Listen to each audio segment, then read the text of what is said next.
Good morning, students. Now we will start with the next topic of chapter 2 of history, that is warfare for wealth. Okay. इसका मतलब ये है कि किस तरह जो अलग अलग किंग होते थे वो दूसरी प्लेसेस पर अटैक करते थे. Why they attacked? To get their wealth, उनका वेल्थ लेने के लिए. Wealth. Now what do mean by wealth? Wealth का मतलब होता है it includes money, it includes property, it includes land, it includes jewellery. मतलब whatever you have that is in terms of money, वो सबको जब काउंट किया जाता है that is known as wealth. उसको हम वेल्थ बोलते हैं. Okay, so you may have noticed that each of these ruling dynasties was based in a specific region. एक एक region में वो होते थे. At the same time they tried to control other areas. वो other areas को भी control करना चाहते थे. Why? For their wealth. One particularly prized areas was the city of Kannauj. City of Kannauj था prized areas, इसलिए बोला जाता था कि वहाँ पर बहुत ज़्यादा पैसा था. In the Ganga Valley. For centuries, rulers belonging to the Gurjar, Pratihara, Rashtrakutas and Pala dynasties fought for control over Kannauj. तो इन तीन डायनेस्टीज़ ने कन्नौज पर फॉट किया था उसको कंट्रोल करने के लिए. कौन था? गुर्जर प्रतिहार था, राष्ट्रकूट था और पाल डायनेस्टी था. इन तीनों ने उस पर अटैक किया था. Because there were three parties in this long drawn conflict, historian often describes it as the tripartite struggle. So just remember this is known as tripartite or tripartite struggle. कौन कौन सी तीन पार्टीज थी? Gurjara Pratihara, Rashtrakuta and Pala. As we will see in page, मतलब अब वो next हम पढ़ेंगे आगे. Rulers also try to demonstrate their power and resources by building large temples. तो रूलर क्या करते थे? लार्ज टेम्पल्स बनाते थे, फोर्ट्स बनाते थे ताकि वो अपनी पावर को शो कर सके. So when they attacked one another's kingdom they often chose to target temples which were sometimes extremely rich, which you will read in chapter 5. जो आप चैप्टर 5 में उसको रीडिंग लगाओगे, उसके बारे में स्टडी करोगे. One of the best known of such rulers is Sultan Mahmud of Ghazni. Sultan Mahmud था गजनी का, अफ़गानिस्तान का. उसने भी इंडिया में बहुत जगहों पर अटैक किया था. कहाँ पर? गुजरात में उसने सोमनाथ मंदिर पर अटैक किया था. और ये बस वही कि उसकी वेल्थ को लेने के लिए. He ruled from 997 to 1030 and extended control over parts of Central Asia, Iran and the northwestern part of the subcontinent. He raided the subcontinent almost every year. हर बार वो आता था, वो उसको मतलब रेड करता था. रेड मतलब हर बार आता था, उस पर अटैक करता था, उसका पैसा, उसका वेल्थ लेकर चला जाता था. His targets were wealthy temples, क्योंकि टेम्पल्स में बहुत मूर्तियाँ होती हैं, उस पर सोना चढ़ाया जाता था. पहले तो किंग क्वींस ये सब चढ़ाते थे, तो उसको पैसे लेने के लिए उसको ले जाता था वो, including that of Somnath, Gujarat. Much of the wealth Mahmud carried away was used to create a splendid capital city of Ghazni. और वो क्यों ले जाता था पैसा? वो इसीलिए सारा पैसा ले जाता था कि वो अपनी एक स्प्लेंडेड, उसका जो कैपिटल था गजनी, वो उसको शानदार बना सके. तो इसीलिए वो सारा जो वेल्थ था वो अलग अलग इंडिया में आता था, और मतलब सब कॉन्टिनेंट में, और यहाँ के जितने भी टेम्पल्स और थे उसको लूट कर और वो अपने वहाँ पर ले जाता था. Sultan Mahmud was also interested in finding out more about the people he conquered. उसके बारे में वो जानना चाहता था. And entrusted a scholar named Al-Baruni to write an account of the subcontinent. और उसने क्या किया था? अल-बरूनी को बोला था कि उस सब कॉन्टिनेंट के बारे में तुम पूरा लिख कर बताओ कि उसने किस किस राजा को जीता था, तो ताकि उसको पता चलेगा ना कि किस किस के पास कितना कितना पैसा था और उसने कितना पैसा लिया है. This Arabic work known as Kitab-ul Hind. तो जो उसने काम किया था उस काम को बोला जाता है, जिस बुक में उसने मेंशन किया था, द बुक इज़ किताबुल हिंद. किताब का मतलब होता है बुक, हिंद का मतलब ये कॉन्टिनेंट हमारा Hindustan. Remains an important source for historians. He consulted Sanskrit scholars to prepare this account. उसने संस्कृत स्कॉलर्स को भी बोला था. Other king who engaged in warfare included the Chahmanas, later known as Chauhans, who ruled over the region around Delhi and Ajmer. They attempted to expand their control to the west and the east, where they were opposed by the Chalukyas of Gujarat and Gahatwalas of western Uttar Pradesh. The best known Chahmanas ruler was Prithviraj III. तो इस तरह जो चाहमनास थे, जिनको बाद में चौहान बोला जाता था, उसने भी दिल्ली और अजमेर पर रूल किया था, मतलब रीजन उसने वहाँ पर रूल्ड, उन रीजन्स पर उसने रूल किया था। और वो ज़्यादा से ज़्यादा और अपने रूल को एक्सपांड करना चाहता था, तो उसने आगे भी जाकर चालुक्यास गुजरात में और वेस्टर्न यूपी में, और वहाँ भी उसने बहुत ज़्यादा अटैक किया था, बट वहाँ के रूलर्स ने उसका बहुत अपोज किया था। तो चौहान का एक बहुत फेमस रूलर था और जिसका नाम है पृथ्वीराज थर्ड। वो बहुत फेमस रूलर था और उसने डिफ़ीट किया था किसको? सुल्तान मोहम्मद गौरी को। उसने मोहम्मद गौरी को 1191 में डिफ़ीट किया था, बट नेक्स्ट ईयर ही जब 1192 में फिर लड़ाई हुई थी तो वो उसमें हार गया था। कौन? Prithviraj third. Okay, then a closer look the Cholas. अब ये है चोलास के बारे में। From Uraiyur to Thanjavur, how did the Cholas rise to power? कैसे उन्होंने पावर लिया? A minor chiefly family known as the Muttaraiyar held power in the Kaveri delta. एक छोटा सा फैमिली था जिसका वहाँ पर पावर था। दे वर सब ordinate of the Pallava king of Kanchipuram. तो उसके सब ऑर्डिनेट थे विजयला, who belonged to the ancient chiefly family of the Cholas from Urayur। तो वो चोलास को बिलोंग करते थे ये लोग। Captured the delta from the Muttaraiyar in the middle of the 9th century। तो उन्होंने उस पर अपना रूल स्टार्ट कर लिया था। He build the town of Thanjavur. उसने बिल्ड किया था। किसकी बात कर रहे हैं हम बात कर रहे हैं किसकी? चीफली फैमिली, जहाँ पर एक चोलास के बारे में हम बात कर रहे हैं। ठीक है, then he built the town of Thanjavur and a temple of goddess निशुम्भासुदिनी there। और उसने एक टेम्पल भी बनाया था। The successor of Vijayala conquered neighboring regions and the kingdom grew in size and power। तो उसके जो सक्सेसर मतलब जो उसके बाद में आए थे सारे किंग, उन्होंने भी आसपास के नेबरिंग रीजन्स को कॉन्क्योर किया था और अपना पावर धीरे धीरे बहुत ज़्यादा उसने एक्सपांड किया था। एक्सपांड मतलब फैला देना। The Pandyan and the Pallava territories to the south and north were made part of this kingdom। और उसके किंगडम के वो सारे पार्ट बन गए थे। धीरे धीरे उन्होंने अपना जो रूल था वो बहुत ज़्यादा एक्सपांड कर दिया था और वो वहाँ तक उसने फैला दिया था अपना पूरा रूल को। ठीक है, देन राजा राजा वन। फिर उसके बाद आया था राजा राजा वन। राजा राजा वन, ये Raja Raja one. Okay, considered the most powerful Chola ruler. काफ़ी पावरफुल था। Became king in 985 and expanded control over most of these areas. और उसने उन सारे एरियाज़ पर काफ़ी अपना कंट्रोल कर दिया था। He also reorganised the administration of the empire. Raja Raja son Rajendra one. ठीक है, पहला था राजा राजा और राजा राजा के बाद कौन था? राजेंद्र वन, उसका son. Continued his policies and even raided the Ganga valley. और वो वहाँ तक पहुँच गया था, गंगा वैली तक भी रेड मारना मतलब वही होता है अटैक कर दिया था।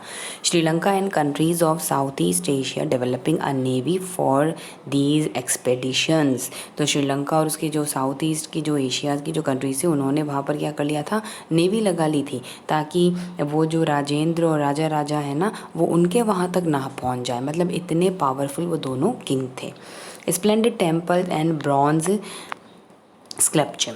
The big temple of Thanjavur and Gangaikonda Cholapuram, built by Raja Raja and Rajendra, are architectural and sculpture marvels। बहुत शानदार मंदिर बनाए थे उन्होंने temples। Chola temples often become the nuclei of settlements which grew around them। These were centres of crafts production, उसके आसपास crafts का production होता था. Temples were also endowed with land by rulers as well as by others. तो मतलब यूँ ही काफ़ी praise मिलता था उसको, सब मतलब देखते थे काफ़ी अच्छा था वो इस तरह से. The produce of this land went into maintaining all specialists who worked at the temple and very often lived near it. Priests, garland makers, cooks, sweepers, musicians, dancers, etc. मतलब उस टेम्पल से जो प्रोड्यूस होता था, जो निकलता था, जो पैसा आता था, तो उन सब का जो आसपास के लोग रहते थे, priest, garden makers, cook, sweeper, musician, dancers, उन सब का मेंटेनेंस पर मतलब उन सब पर उनको खर्चा किया जाता था. लाइवलीहुड के लिए उनको खर्चा दिया जाता था, मतलब उनको सबको पैसा दिया जाता था जो इनकम आती थी उस टेम्पल से. In other words, temple were not only place of worship, they were the hub of economic, social and cultural life as well. Okay, तो मतलब ऐसा ही नहीं था कि टेम्पल को लोग खाली वर्शिप के लिए ही जाते थे, वहाँ से जो पैसा आता था उनसे दूसरे लोगों का भी लाइवलीहुड चलता था और इस तरह से बहुत सारे काम किए जाते थे. Amongst the crafts associated with temple, the making of bronze images was the most distinctive. उन्होंने ब्रॉन्ज की इमेजेस बनाई थी. देखो ये ब्रॉन्ज की इमेज बनी हुई है. Chola bronze images are considered amongst the finest in the world, while most images were of deities, मतलब वही देवी देवताओं की. sometimes images were made of devotees as well, और जो उनको डिवोट करते थे डिवोटीज़ की भी वो इमेजेस बनाते थे. तो इस तरह वो ब्रॉन्ज की इमेजेस बनाते थे. Then now the next is agriculture and irrigation. अब एग्रीकल्चर का काम, इरीगेशन का काम कैसे होता था, ये सब पूरा उसके बारे में है. Many of the achievements of the Cholas were made possible through new developments in agriculture. उन्होंने काफ़ी एग्रीकल्चर में चेंजेस किए थे. उन्होंने इरीगेशन फैसिलिटीज़ स्टार्ट की थी. Look at map 2 again. Notice that the river Kaveri branches off into several small channels before emptying into the Bay of Bengal. Bay of Bengal में जाने से पहले वो छोटे छोटे चैनल्स में ब्रेक हो जाती, तो उसकी ब्रांचेस रिवर कावेरी की ब्रेक हो जाती थी. These channels overflow frequently. पानी कभी बहुत ज़्यादा हो जाता था. Depositing fertile soil on their banks. Water from the channels also provides the necessary moisture for agricultural, particularly the cultivation of rice. तो जो कावेरी से जो चैनल्स निकलते थे, बहुत सारे छोटे छोटे चैनल्स का मतलब होता है कि वो जो कावेरी जो रिवर था उसका जो पानी होता था ना, वो बे ऑफ बंगाल में जाने से पहले बहुत अलग अलग जगह पर बहता हुआ निकलता था. तो बहुत सारे पार्ट्स में जहाँ पर वो पानी जाता था काफ़ी बेनिफिट्स होता था वहाँ एग्रीकल्चर के लिए, कल्टिवेशन ऑफ राइस के लिए बहुत ज़्यादा बेनिफिट्स होता था. Although agriculture had developed earlier in the other parts of Tamil Nadu, it was only from the 5th or 6th century that this area was opened up for large scale cultivation. ठीक है, cultivation का वही मतलब farming start हो गया था, crops production. Forest had to be clear in some regions, land had to be leveled in other areas. In the delta region, embankments had to be built. ठीक है, embankments का मतलब होता है चारों ओर फेंसिंग करना, मतलब वो दीवारें बना देना, embankment बना देना. क्यों बनाते थे? To prevent flooding, and canals had to be constructed to carry water to the field. तो एम्बार्कमेंट बनाने का रीज़न यही था कि कभी पानी बहुत ज़्यादा आ जाता था तो उसको फ्लड होने से बचाया जा सके. और जो कैनाल्स था उसको भी कंस्ट्रक्ट किया गया था ताकि वो अलग अलग जगहों पर पानी को, वाटर को कैरी कर सके. In many areas 2 crops were grown in a year. अलग अलग टाइम पर अलग अलग 2 क्रॉप्स का प्रोडक्शन किया जाता था. In many cases, it was necessary to water crops artificially, क्योंकि वहाँ पर पानी इतना नहीं होता तो आर्टिफिशियली पानी वहाँ प्रोवाइड किया जाता था. A variety of methods were used for irrigation. In some areas, wells were dug. In other areas, huge tanks were constructed to collect rain water. Rain water harvesting हम कहते हैं ना, तो रेन वाटर को collect करने के लिए tanks बनाए गए, इरीगेशन फैसिलिटीज़ यूज़ की गई. Remember that irrigation work require planning, organizing labor and resources, maintaining these works and deciding on how water is to be shared. तो इरीगेशन वर्क को बहुत अच्छी तरह से उन लोगों ने काम किया कि कैसे पानी ले जाना है, कैसे उसको ऑर्गेनाइज करना है. बहुत अच्छी तरह से वो सब काम करते थे. Most of the new rulers as well as people living in village took an active interest in these activities. और वो इनमें एक्टिवली पार्टिसिपेट करते थे, वो खुद सीखते थे ये सारी चीज़ें. तो इस तरह से ये है. देखो इस फिगर में देखो इस फिगर में देखो यहाँ ऊपर लिखा हुआ है कि अ 9th century sluice gate in Tamil Nadu, it regulate the overflow of water from the tank into the channels that irrigate the fields। अब एक गेट बनाया है, देखो एक वुड का एक गेट बना रखा है, ठीक है, which is commonly used to control water level and flow rates in river and canal. तो जिसको वो कंट्रोल करने के लिए इस तरह से ये बनाया गया। तो वो लोग उस टाइम काफ़ी इरीगेशन और इन सब पे काफ़ी ध्यान रखते थे। Then now the administration of the empire. अब एडमिनिस्ट्रेशन कैसा होता था, how was the administration organised, कैसे करते थे। Settlements of peasants known as उनका पीजेंट्स को पैसा देना, उनका सेटलमेंट करना।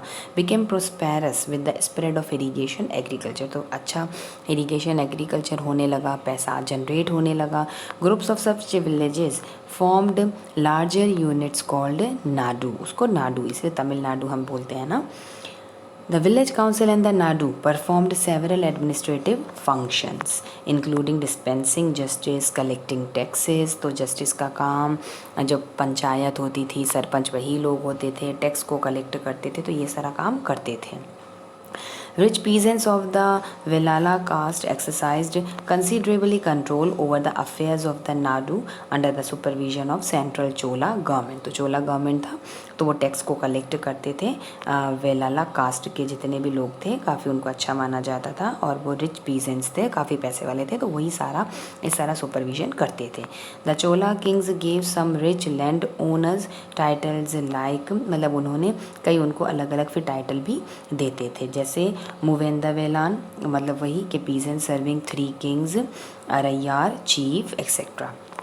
ठीक है, तो अलग अलग टाइम पर उनकी लैंग्वेज में इस तरह से उनको टाइटल्स भी दिए जाते थे कि किस किस को इस तरह से ये टाइटल्स भी देते थे। उस टाइम तो वैसे भी काफ़ी होता था, लोग चाहे वो मुग़ल एम्परर थे उन्होंने भी टाइटल्स दिए थे, तो इस तरह अलग अलग टाइम पर अलग अलग लोगों को टाइटल्स दिए जाते थे जो अच्छा और काम करते थे etcetera, as markers of respect. उनको रिस्पेक्ट उनको अच्छा दिखाने के लिए। And entrusted them with important offices to the state at the center। और उनको स्पेशल ऑफिसेस भी दे रखे थे, और इस तरह सारा उनको काम करने के लिए चीज़ें प्रोवाइड करवाई गई थी। देन टाइप्स ऑफ लैंड, अलग अलग टाइप्स का लैंड था। Cholas inscription mention several categories of land. Vellan Vagai land of non Brahmanas. Brahmadeya land gifted to Brahmanas.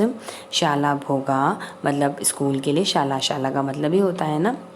Then देवादान, तो दान के लिए gifted to temples.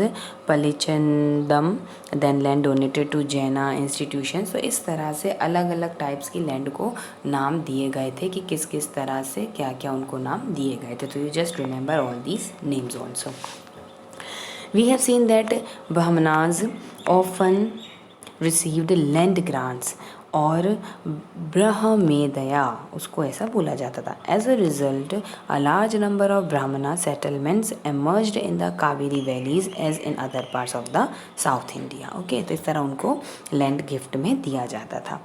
Each Brahmadeya was looked after by an assembly और sabha of prominent Brahmana land holders. तो वो उसका उनको जो ब्राह्मण लैंड होल्डर्स होते थे वो इन लोगों का ध्यान रखते थे। These assemblies worked very efficiently. Their decisions were recorded in details in inscriptions, often on the stone walls of temples। तो वो जो ब्राह्मण जो देते थे उनको एडवाइस देते थे, और जो भी डिसीजंस होते थे उनको रिकॉर्ड बहुत अच्छे से किया जाता था, टेम्पल की वॉल पर भी उनको लिखवाया जाता था। Association of traders known as Nagarams. ठीक है, तो जो एसोसिएशन होता था ट्रेडर्स का उसको क्या बोला जाता था, Nagarams. Also occasionally performed administrative functions. तो उनको भी कभी कभी वो भी एडमिनिस्ट्रेटिव फंक्शंस को करते थे, काम करते थे। Inscriptions from Uttara Merur in Shingleput district Tamil Nadu provide details of the way in which the sabha was organized, कि कैसे सभा organized होती थी। The sabha had separate committee to look after irrigation works, garden, temples। अलग अलग committees थी, कोई ये काम करता है, डेफिनेट सी बात है ना, इट इज़ नॉट पॉसिबल कि एक ही आदमी सारा काम करे, तो डिफ्रेंशिएट किया जाता था, कोई एक काम करेगा, कोई दूसरा काम करेगा, कोई तीसरा काम करेगा।